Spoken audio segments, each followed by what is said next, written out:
¿Existe el diablo en realidad? Muchos hablan acerca del diablo y Satanás, mas otros se burlan y dicen que es solo una invención supersticiosa de la imaginación. ¿Pero existe efectivamente este ser?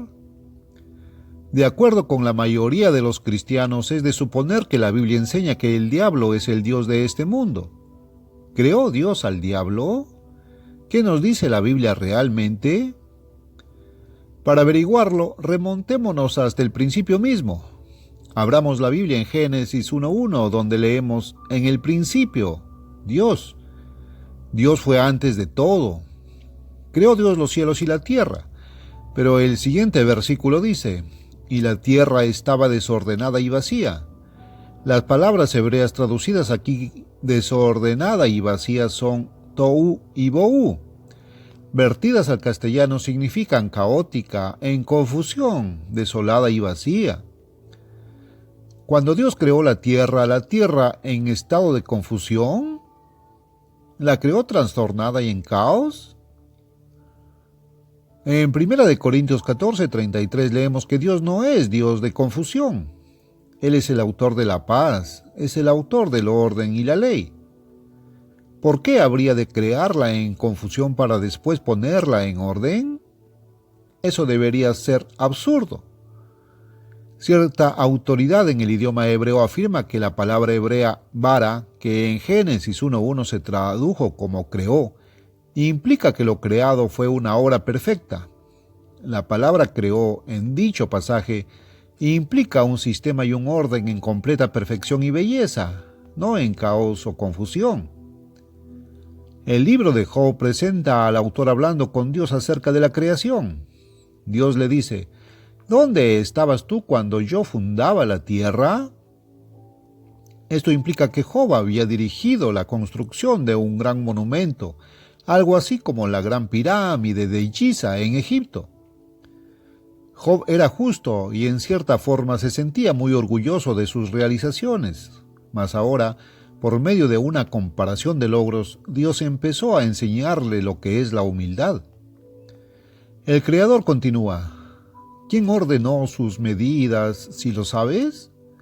¿O quién extendió sobre ella cordel? ¿Sobre qué están fundadas sus bases? ¿O quién puso su piedra angular cuando alababan todas las estrellas del alba y se regocijaban todos los hijos de Dios? Job 38, 4-7. Es significativo que la Gran Pirámide es un edificio donde la piedra angular no está puesta en el cimiento, sino en el pináculo. Las estrellas del alba son ángeles y arcángeles de luz, ¿verdad?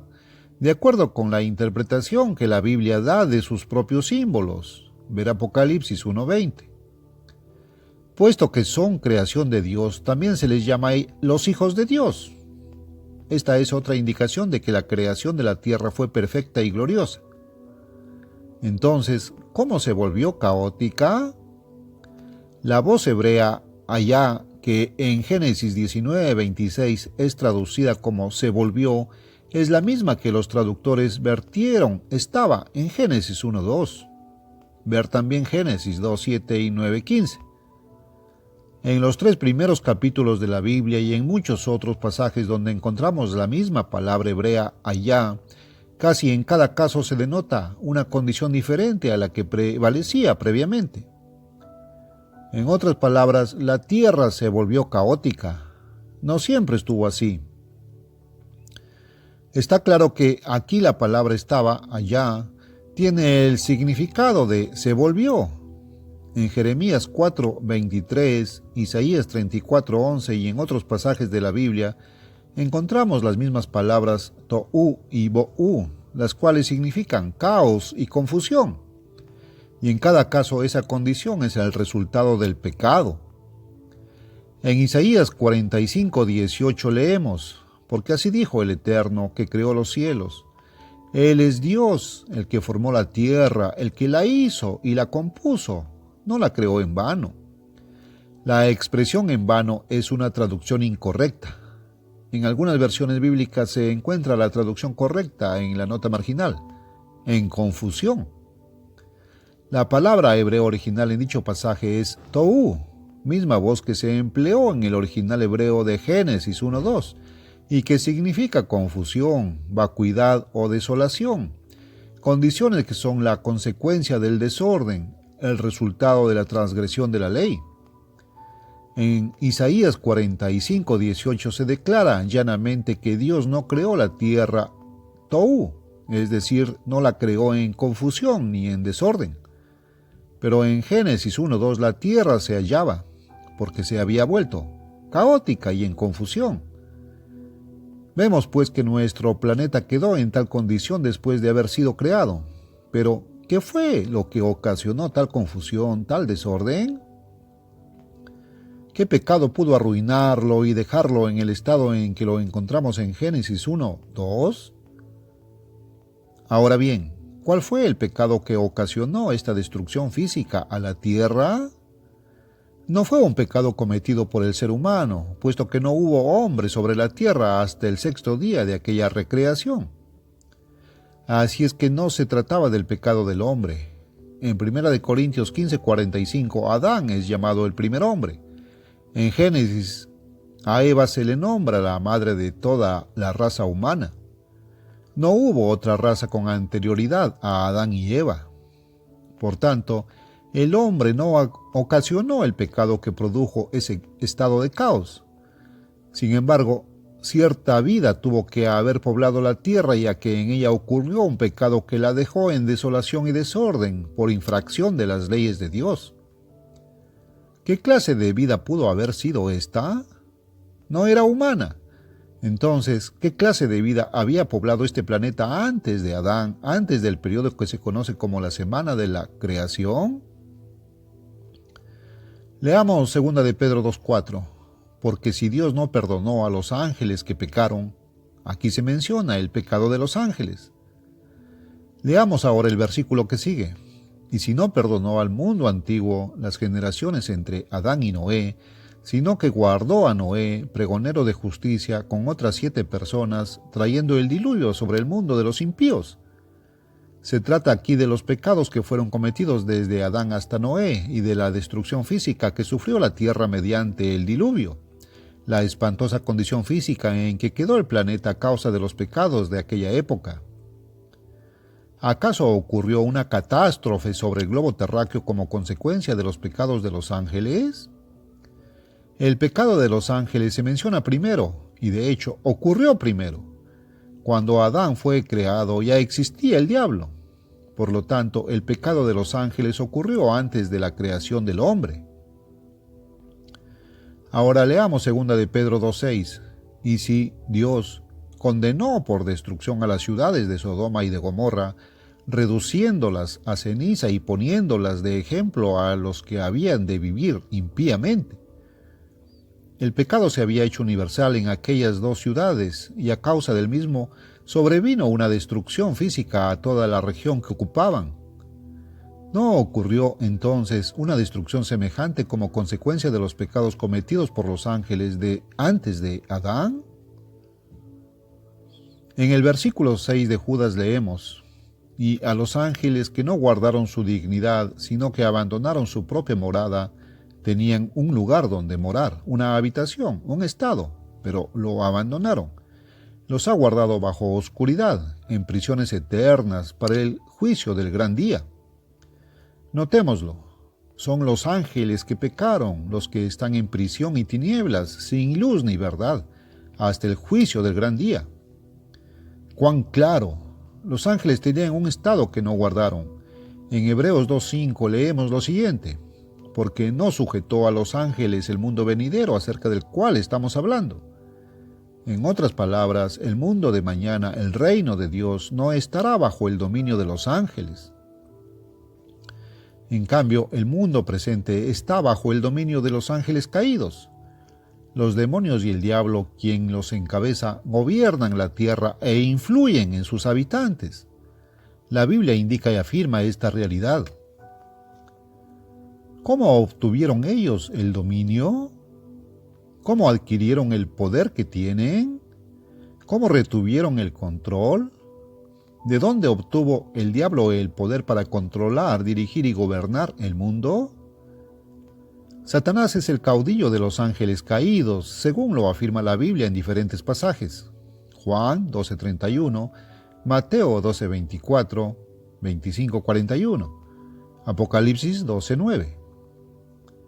En 2 de Corintios 4:4 se le llama el Dios de este mundo. Versión Reina Valera, revisión de 1977. Es el rey o príncipe del perverso mundo en que vivimos. Estudiemos pues un poco acerca del origen de este ser. Empecemos con el versículo 4 del capítulo 14 de Isaías. Pronunciarás este proverbio contra el rey de Babilonia y dirás: ¿cómo paró el opresor? ¿Cómo acabó la ciudad codiciosa de oro? Aquí se menciona al rey de Babilonia. El relato continúa informando cómo este rey se enseñoreaba de las naciones. Era un invasor, un conquistador, un perturbador de la paz con la mira de apoderarse de lo que otros tenían y adquirir para sí todo lo que pudiera. Tenía una filosofía exactamente opuesta a la de Dios, es decir, tenía la filosofía del diablo. El rey de Babilonia representaba al diablo, pues era su instrumento.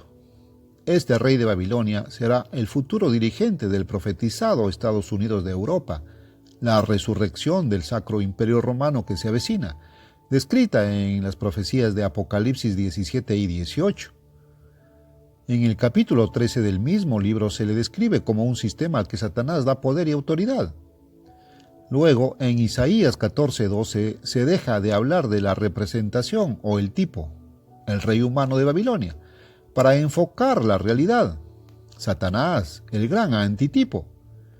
Después de la venida del Mesías, Satanás será quitado de en medio y será totalmente restringido.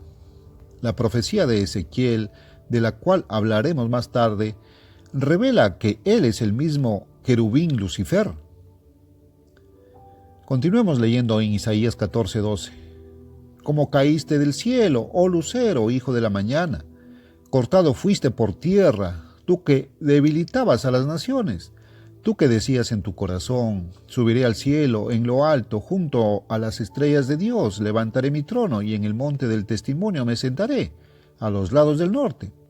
Sobre las alturas de las nubes subiré y seré semejante al Altísimo. Versículos del 12 al 14. El versículo 15 vuelve a referirse al rey humano. Notemos que este mismo arcángel era el dirigente de los ángeles que pecaron. Él tenía un trono. Dijo que lo exaltaría sobre las estrellas, ángeles de Dios. Su trono ya había sido exaltado sobre los ángeles en la tierra, los ángeles que pecaron con él. Ahora iba a exaltarlo sobre los ángeles de Dios en el cielo. Iba a invadir el cielo para quitarle a Dios el trono y reinar él mismo sobre todo el universo. En el capítulo 28 del libro de Ezequiel encontramos más información sobre este querubín que se convirtió en Satanás. Comenzando con el versículo 1 se hace referencia al príncipe humano de Tiro como a un ser rico. Ver el capítulo 27. Rodeado de una belleza perfecta, quien dice en su corazón: yo soy un Dios, en el trono de Dios estoy sentado. Compárese el versículo 2 con 2 de Tesalonicenses 2, 3, 4. Compárese también Ezequiel 27:7 con Apocalipsis 18:16. Estos pasajes hacen mención del mismo sistema. Sin embargo, el capítulo 26 de Ezequiel se refiere al Tiro antiguo como al precursor o tipo del presente y aún del futuro sistema. De la misma manera como en Isaías 14, en Ezequiel 28:12 se deja de hablar del tipo humano para enfocar el antitipo satánico. Hijo de hombre, levanta endecha sobre el rey de Tiro. Toda la profecía de los capítulos 27 y 28 se refiere no al gobernante de la antigua ciudad de Tiro, como en el capítulo 26, sino a un importante personaje bajo la influencia de Satanás, de nuestros días y del futuro muy cercano, justo antes de la venida del Mesías, para remover a Satanás y traer paz al mundo. Por lo tanto, la profecía señala el fin de la influencia de este gran personaje que reina espiritualmente sobre las naciones, así como su remoción como engañador de la humanidad. Ahora, comenzando con el versículo 12 y continuando hasta la mitad del versículo 17, se habla del mismo Satanás. Dile: Así ha dicho el Eterno el Señor: tú eras el sello de la perfección, lleno de sabiduría y acabado de hermosura. En Edén, en el huerto de Dios estuviste, de toda piedra preciosa era tu vestidura. Los primores de tus tamboriles y flautas, música, estuvieron preparados para ti en el día de tu creación. Notemos que no está hablando de un humano, sino de un ser creado.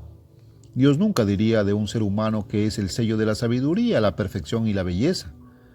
Entonces, ¿quién fue originalmente este extraordinario ser creado? Tú, querubín grande, protector, responde Dios. Éxodo 25 del 17 al 20 nos da una descripción del trono de Dios en el cielo, desde el cual controla el vasto e ilimitado universo.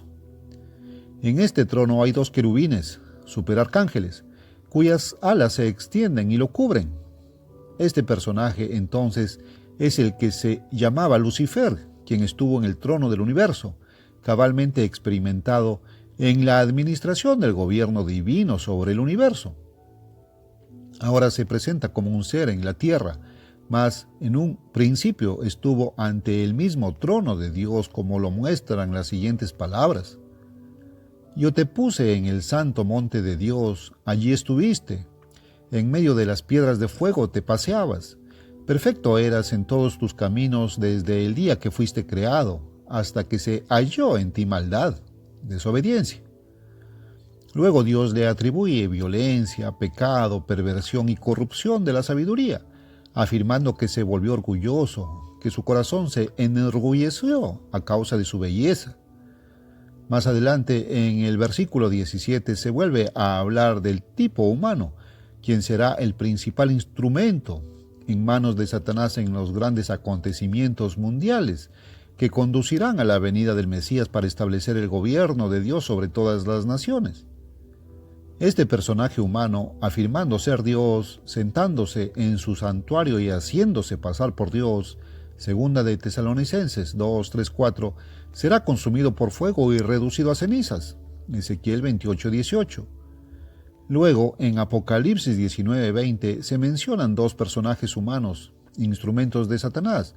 Uno será el gobernante civil sobre 10 reyes y sus naciones, el otro es llamado el falso profeta.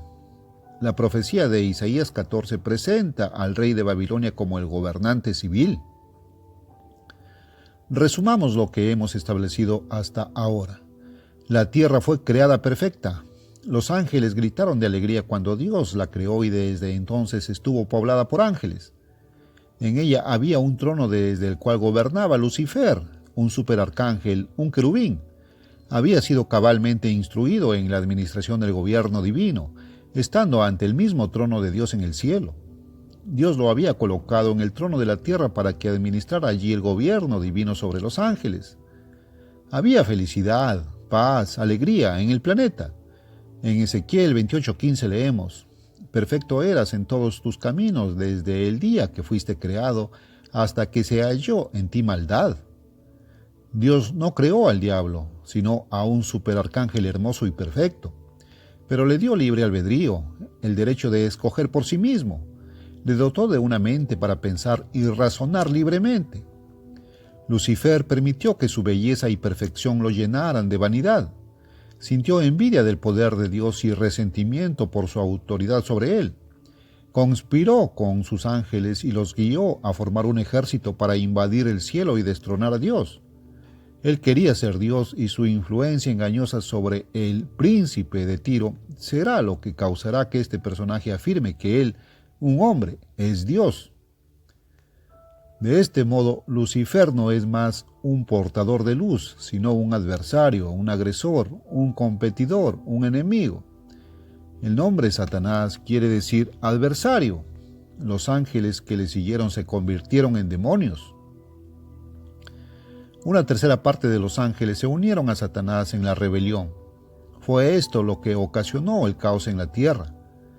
El pecado de los ángeles llegó hasta los cielos y produjo el caos en el globo terrestre. Lo que los geólogos y astrónomos ven no es un universo en evolución, sino los despojos de una batalla titánica por el control de todo el universo. Esta batalla fue librada por seres espirituales antes de que el hombre fuese creado. La tierra fue creada perfecta, luego se volvió caótica debido a la rebelión angelical. Entonces, en 6 días Dios rehizo su superficie, la reformó, la remodeló, Salmo 104:30, y creó en ella seres humanos. A Lucifer le fue dado un puesto gubernamental. Dios le dio a Adán la oportunidad de reemplazarlo, de sentarse en el trono de la tierra y de restaurar el gobierno divino en nuestro planeta. Adán rechazó esa tremenda oportunidad al ceder a la influencia de Satanás. Por consiguiente, el diablo aún permanece en el trono de la tierra como el Dios de este mundo. Cristo, el segundo Adán, vendrá muy pronto a tomar posesión de ese trono y a restaurar el gobierno divino. Hechos 3:19-21. Dios puso al gran querubín Lucifer sobre la tierra para que administrara el gobierno divino, pero él rehusó hacer la voluntad de Dios, cumplir sus mandamientos, someterse a ese gobierno. Quiso establecer sus propios mandamientos y su propio camino de vida, y por causa de esta rebelión se hizo inapto para ocupar una posición en el gobierno divino.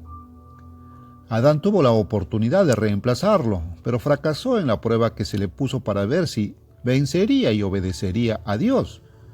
Obedeció al diablo y quedó así sujeto a la influencia engañadora de este malévolo ser. Desde entonces, toda la raza humana ha sido esclava de su engaño. Apocalipsis 12:9. Jesucristo vino 4000 años más tarde y se sometió a la gran prueba, la tentación suprema de Satanás. Él se negó a obedecer al diablo. Citó las Escrituras correctamente. Obedeció a Dios. Finalmente se dirigió al diablo y le dio una orden. «Vete de mí, Satanás». Lucas 4:8 y 13. Y éste obedeció. Desde entonces, el sucesor de Satanás se ha hecho apto para tomar posesión del gobierno de la tierra. Y aunque ahora está en el cielo donde ha permanecido por más de 1900 años, pronto retornará, y cuando lo haga, el diablo será desterrado. Cristo tomará las riendas del gobierno, restaurará las leyes de Dios y por fin habrá paz y orden. Hemos visto que Dios no creó al diablo sino a un querubín llamado Lucero, perfecto en todos sus caminos, pero dotado de libre albedrío. Lucero se transformó a sí mismo en diablo por su rebelión contra el gobierno de Dios.